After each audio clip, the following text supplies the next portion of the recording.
Hello, ಎಲ್ಲ ಹೆಂಗಿದ್ದೀರಾ? ಚೆನ್ನಾಗಿದ್ದೀರಾ? Curious ಕಾಂಚನ ಸ್ಟಿಚನ್ಗೆ ಎಲ್ಲರಿಗೂ ಮತ್ತೆ ಸ್ವಾಗತ ಸುಸ್ವಾಗತ. ನಾನು ಇವತ್ತು ಏನು ಮಾಡ್ತಾ ಇದ್ದೀನಿ ಅಂದರೆ ಪನ್ನೀರ್ ಬಟರ್ ಮಸಾಲ. ಇದು ಯಾವ ಡಾಬಾ ಸ್ಟೈಲು ಅಲ್ಲ, ರೆಸ್ಟೋರೆಂಟ್ ಸ್ಟೈಲು ಅಲ್ಲ. ಇದು ನಾನು ಕಲ್ತ್ಕೊಂಡಿರೋ ಸ್ಟೈಲು, ನನಗೆ ಗೊತ್ತಿರೋ ಸ್ಟೈಲು. ಬನ್ನಿ ನೋಡೋಣ ಹೆಂಗೆ ಮಾಡ್ತೀನಿ, ಇದಕ್ಕೆ ಏನೇನು ಇಂಗ್ರೀಡಿಯೆಂಟ್ಸ್ ಯೂಸ್ ಮಾಡ್ತೀನಿ ಅಂತ ಎಲ್ಲ ನೀಟಾಗಿ ತೋರಿಸ್ತೀನಿ. ಬನ್ನಿ. 3 ಉದ್ದುದ್ದಕ್ಕೆ ಹೆಚ್ಚಿಟ್ಕೊಂಡಿರೋಂಥ ಈರುಳ್ಳಿ ಮತ್ತು 3 ಟೊಮೊಟೊ, 500 ಗ್ರಾಮ್ಸ್ ಪನ್ನೀರ್, ಒಂದು 4 ಎಸಳು ಬೆಳ್ಳುಳ್ಳಿ, ಒಂದು ಸ್ವಲ್ಪ ಶುಂಠಿ, ಆಮೇಲೆ ಇದು ಖಾರದ ಪುಡಿ, ಇದು ಧನಿಯಾ ಪೌಡ್ರು, ಮತ್ತು ಒಂದು ಹಾಫ್ ಫ್ಲವರ್ ಮೊಗ್ಗು, ಒಂದು ಮರಾಠಿ ಮೊಗ್ಗು, 2 ಲವಂಗ ಮತ್ತು ಚಕ್ಕೆ, ಮತ್ತು 5 ಬಟರ್ ಪ್ಯಾಕೆಟ್ ಇದು ಸಣ್ಣ ಸಣ್ಣ ನೋಡಿ, ಮತ್ತು ಕ್ಯಾಶು ಗೋಡಂಬಿ. ನಾನು ಗೋಡಂಬಿ ಜಾಸ್ತಿ ತೊಗೊಂಡಿದ್ದೀನಿ, ಮತ್ತು ಕಡಲೆನೂ ಇಟ್ಕೊಂಡಿದ್ದೀನಿ. ಪನ್ನೀರ್ ಬಟರ್ ಮಸಾಲೆಗೆ ಕಡಲೆ ಹಾಕ್ತಾರಾ ಅಂತ ಯೋಚನೆ ಮಾಡ್ತಿರ್ಬೋದು. ಹೌದು, ನಾನು ಹಾಕ್ತೀನಿ, ಬಟ್ ಯಾವಾಗ ಹೆಂಗೆ ಏನಕ್ಕೆ ಅಂತ ಹೇಳ್ತೀನಿ. ಇಷ್ಟು ಯೂಸ್ ಮಾಡೋದು ನಾನು. ನೋಡ್ಕೊಂಡ್ರಾ? ಈಗ ಸ್ಟಾರ್ಟ್ ಮಾಡೋಣ ಬನ್ನಿ. ಇವಾಗ ಮೊದಲಿಗೆ ಸ್ಟವ್ ಆನ್ ಮಾಡಬೇಕು. ಸ್ಟವ್ ಆನ್ ಮಾಡಿ ಈ ಒಂದು ಪ್ಯಾಕ್ ಬಟರ್ನ ಹಾಕೊಳ್ಳೋದು.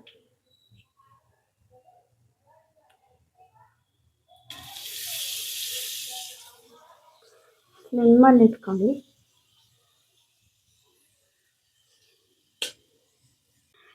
ಈಗ ಬಟರ್ ಹಾಕಾಯ್ತಲ್ವಾ, ಈಗ ಮಸಾಲೆ ಏನೇನು ಇಟ್ಕೊಂಡಿದ್ದೀನಿ, ಮಸಾಲೆ ಐಟಮ್ಸ್ ಇದೆಲ್ಲ ಹಾಕ್ಕೊಂಡು ಒಂದು ಸ್ವಲ್ಪ ಹೊತ್ತು ಫ್ರೈ ಮಾಡೋಣ. ಇದಕ್ಕೆ ಉದ್ದುದ್ದಕ್ಕೆ ಹೆಚ್ಚಿರೋ ಈರುಳ್ಳಿ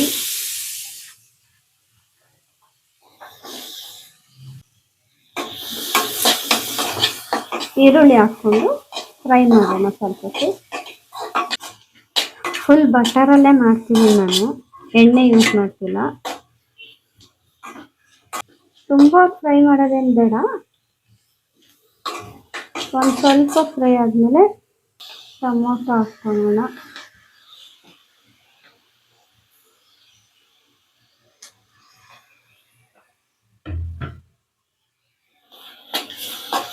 ಟೊಮೊಟೊ ಹಾಕ್ಕೊಂಡು ಒಂಚೂರು ಫ್ರೈ ಮಾಡ್ಕೊಳ್ಳೋಣ. ಈ ಟೊಮೊಟೊ ಜೊತೆಗೆ ಬೆಳ್ಳುಳ್ಳಿ ಮತ್ತು ಶುಂಠಿ ಹಾಕ್ಕೊಳ್ಳೋಣ. ಬೆಳ್ಳುಳ್ಳಿ ಜಾಸ್ತಿ ಹಾಕಿಲ್ಲ, ಒಂದು 4-5 ಎಸಳು ಹಾಕ್ತಿದ್ದೀನಿ. ಇದೆಲ್ಲ ನೀಟಾಗಿ ಫ್ರೈ ಆದಮೇಲೆ ಲಾಸ್ಟಿಗೆ ಒಂಚೂರು ಗೋಡಂಬಿ ಹಾಕ್ಬಿಟ್ಟು ಒಂದು ಸರ್ತಿ ಫ್ರೈ ಮಾಡ್ಕೊಳ್ಳೋಣ ಅಷ್ಟೇ. ನಾನು ಗೋಡಂಬಿನ ಜಾಸ್ತಿನೇ ಹಾಕ್ಕೊತೀನಿ, ಯಾಕಂದರೆ ಕ್ರೀಮ್ ಏನು ಬಳಸಲ್ಲ, ಹಾಗಾಗಿ ಗೋಡಂಬಿನೇ ಜಾಸ್ತಿನೇ ಹಾಕ್ಕೊತೀನಿ. ಆವಾಗ ಕ್ರೀಮಿ ಟೆಕ್ಸ್ಚರ್ ಇರುತ್ತೆ. ಕ್ರೀಮ್ ಹಾಕಲ್ಲ ಅಂದವರು ಗೋಡಂಬಿ ಜಾಸ್ತಿ ಹಾಕ್ಕೊಂಡ್ರೆ ಆ ಟೆಕ್ಸ್ಚರ್ ಚೆನ್ನಾಗಿ ಬರುತ್ತೆ.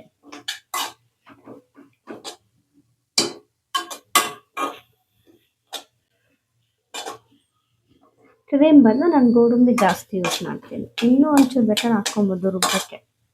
ಈಗ ಫ್ರೈ ಆಗಿದೆ, ಆಫ್ ಮಾಡಿ ಕೂಲ್ ಡೌನ್ ಮಾಡೋಣ, ಸ್ವಲ್ಪ ತಣ್ಣಗಾಗಲಿ. ತಣ್ಣಗಾದ್ಮೇಲೆ ಇದೆಲ್ಲ ಸೇರಿಸಿ ಮಿಕ್ಸಿಲಿ ರುಬ್ಬೋದು. ಫುಲ್ ನೀಟಾಗಿ ಸಾಫ್ಟಾಗಿ ರುಬ್ಬಬೇಕು, ನೈಸಾಗಿ. ಈ ಫ್ರೈ ಮಾಡಿರೋದೆಲ್ಲ ಈಗ ಸ್ವಲ್ಪ ಕೂಲ್ ಡೌನ್ ಆಗಿದೆ, ತಣ್ಣಗಾಗಿದೆ. ಈಗ ಇದನ್ನು ಮಿಕ್ಸಿಗೆ ಹಾಕ್ಕೊಳ್ಳೋಣ, ಮಿಕ್ಸಿ ಜಾರ್ಗೆ ಹಾಕ್ಕೊಳ್ಳೋಣ. ನಾನು ಫ್ಲವರ್ ಮಗ್ನ ಫುಲ್ ಹಾಕ್ಕೊಳ್ಳೋಣ, ಒಂದು ಫುಲ್ಲು ತೊಗೊಳಲ್ಲ, ಏಕೆಂದರೆ ಅದು ತುಂಬ ಸ್ಮೆಲ್ ಜಾಸ್ತಿ ಬರುತ್ತೆ, ಅದ್ರದ್ದೇ ಸ್ಮೆಲ್ ಜಾಸ್ತಿ ಹೊಡಿತೆ, ಅದು ಇಷ್ಟ ಆಗಲ್ಲ ಅಂತ ಫುಲ್ ತೊಗೊಳಲ್ಲ. ಅರ್ಧ ಮುರಿತೀನಿ, ಸ್ವಲ್ಪ ಅರ್ಧ ಇಲ್ಲ ಅಂದರೆ ಸ್ವಲ್ಪನಾದ್ರು ಮುರಿತೀನಿ, ಒಂದು ಫುಲ್ ಹಾಕ್ಕೊಳಲ್ಲ, ಅದ್ರ ಸ್ಮೆಲ್ ಹೆವಿ ಹೊಡಿಯುತ್ತೆ. ಮಸಾಲೆ ಜಾಸ್ತಿ ಇಷ್ಟಪಡೋರು ಜಾಸ್ತಿ ಹಾಕ್ಕೋಬೋದು. ನಾವು ಮಸಾಲೆ ಜಾಸ್ತಿ ಇಷ್ಟಪಡಲ್ಲ, ಅದು ಇಷ್ಟ ಆಗಲ್ಲ ಅಷ್ಟೊಂದು, ಹಂಗಾಗಿ ಕ್ವಾಂಟಿಟಿ ಕಮ್ಮಿ ತೊಗೊತೀನಿ. ಇವಾಗ ನಾನು ಕಡಲೆ ಬಳಸ್ತೀನಿ ಅನ್ನಲ್ಲ, ಈ ಕಡಲೆ ಪನ್ನೀರ್ ಬಟರ್ ಮಸಾಲಾಗೆ ಯಾಕೆ ಹಾಕೊತೀರಾ ಅಂತ ಯೋಚನೆ ಮಾಡ್ತಿರ್ಬೋದು. ಸ್ವಲ್ಪ ಥಿಕ್ನೆಸ್ ಬರಲಿ ಅಂತ. ಹೌದು, ಕಡಲೆ ಹಾಕ್ಕೊಬೋದು, ಒಂಚೂರು ಥಿಕ್ನೆಸ್ ಚೆನ್ನಾಗಿ ಬರುತ್ತೆ. ಆಮೇಲೆ ಒದರುತ್ತೆ, ಜಾಸ್ತಿ ಒದರುತ್ತೆ. ಒಂದು ಸ್ವಲ್ಪ ಕಡಲೆ ಹಾಕೊಳೋದ್ರಿಂದ ಅದ್ರ ಟೇಸ್ಟ್ ಏನು ಎಫೆಕ್ಟ್ ಆಗಲ್ಲ. ಈಗ ರುಬ್ಕೊಂಬರೋಣ ಬನ್ನಿ. ನೋಡಿ, ಇದು ರುಬ್ಬಿರೋದೆಷ್ಟು ಚೆನ್ನಾಗಿ ನೈಸಾಗಿ ಬ್ಲೆಂಡ್ ಆಗಿದೆ. ಅದೇ ಬಾಣಲೆಗೆ 1 ಕ್ಯೂಬ್, ಈ ಕ್ಯೂಬಲ್ಲಿರೋ ಬಟರ್ ಹಾಕ್ಕೊಂಡು 2 ಹಾಕ್ತಿದ್ದೀನಿ.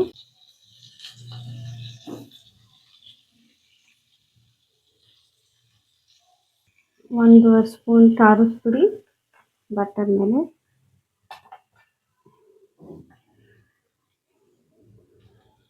ಮತ್ತು ಒಂದು ಸ್ಪೂನ್ ಕೊರಿಯಂಡರ್ ಪೌಡರ್, ಧನಿಯಾ ಪುಡಿ. ಇದೆಲ್ಲದೂ ನೀಟಾಗಿ ಹಾಕ್ಕೊಂಡು ಮಿಕ್ಸ್ ಮಾಡಬೇಕು. ಇದು ಚೆನ್ನಾಗಿ ಮಿಕ್ಸ್ ಆದಮೇಲೆ ರುಬ್ಕೊಂಡಿರೋ ಅಂಥದ್ದು ಎಲ್ಲ ಹಾಕ್ಬೇಕು. ಈ ರುಬ್ಬಿರೋದನ್ನೆಲ್ಲ ಹಾಕಿ ಚೆನ್ನಾಗಿ ಕುದಿಸ್ಬೇಕು. ಉಪ್ಪು ಹಾಕ್ಬೇಕು. ಉಪ್ಪು ಹಾಕ್ತೀನಿ. ಇನ್ನೂ ಯಾಕೆ ಉಪ್ಪು ಹಾಕಿಲ್ಲ ಅಂತ ಯೋಚನೆ ಮಾಡಿಬಿಡಿ ಜಾಸ್ತಿ. ಈಗ ಚೆನ್ನಾಗಿ ಕುದಿಸ್ಬೇಕು. ಥಿಕ್ನೆಸ್ ಜಾಸ್ತಿ ಆಗ್ತಾ ಇರುತ್ತೆ ಕುದ್ದಂಗೆ. ಆವಾಗ ಒಂದು ಸ್ವಲ್ಪ ನೀರು ಹಾಕ್ಕೊಂಡು ನಿಮಗೆ ಎಷ್ಟು ಥಿಕ್ನೆಸ್ ಬೇಕು ಅದಕ್ಕೆ ಮಾಡ್ಕೊಳ್ಳಿ. ನೋಡಿ, ಕ್ಯಾಶು ಹಾಕಿರೋದ್ರಿಂದ ಸ್ವಲ್ಪ ಕ್ರೀಮ್ ಹಾಕಿರೋ ಥರ ಕಾಣಿಸ್ತಾ ಇದೆ ಅಲ್ವಾ? ಉಪ್ಪು ಹಾಕ್ಬೇಕು. ಉಪ್ಪು ಹಾಕೋದೇ ಮರ್ತೋದೆ. ಹಾಕ್ತೀನಿ.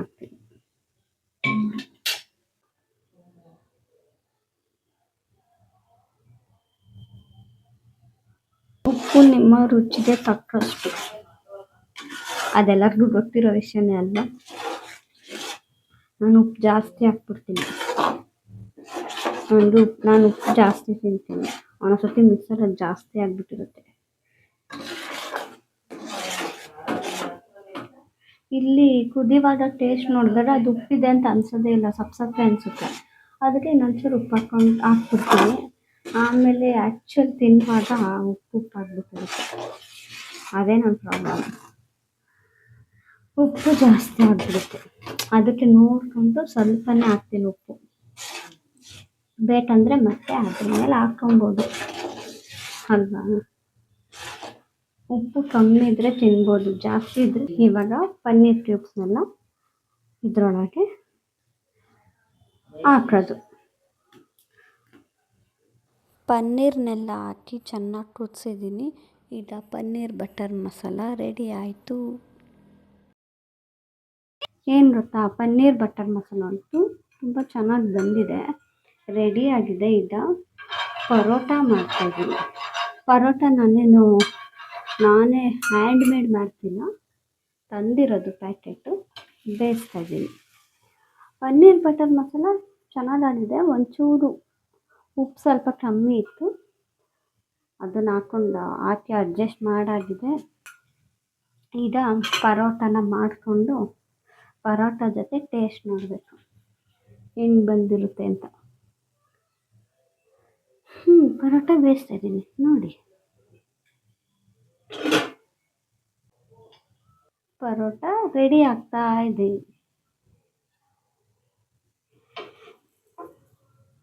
ಒಂದಿನ ಪರೋಟ ಹ್ಯಾಂಡ್ಮೇಡ್ ಪರೋಟ ಟ್ರೈ ಮಾಡ್ತೀನಿ. ಹ್ಯಾಂಡ್ಮೇಡ್ ಪರೋಟನೂ ಮಾಡಿ ಅದನ್ನು ವಿಡಿಯೋ ಮಾಡಾಕ್ತೀನಿ. ಅಟ್ಲೇ ಇದೆ ಅಲ್ಲ. ಹಾಯ್.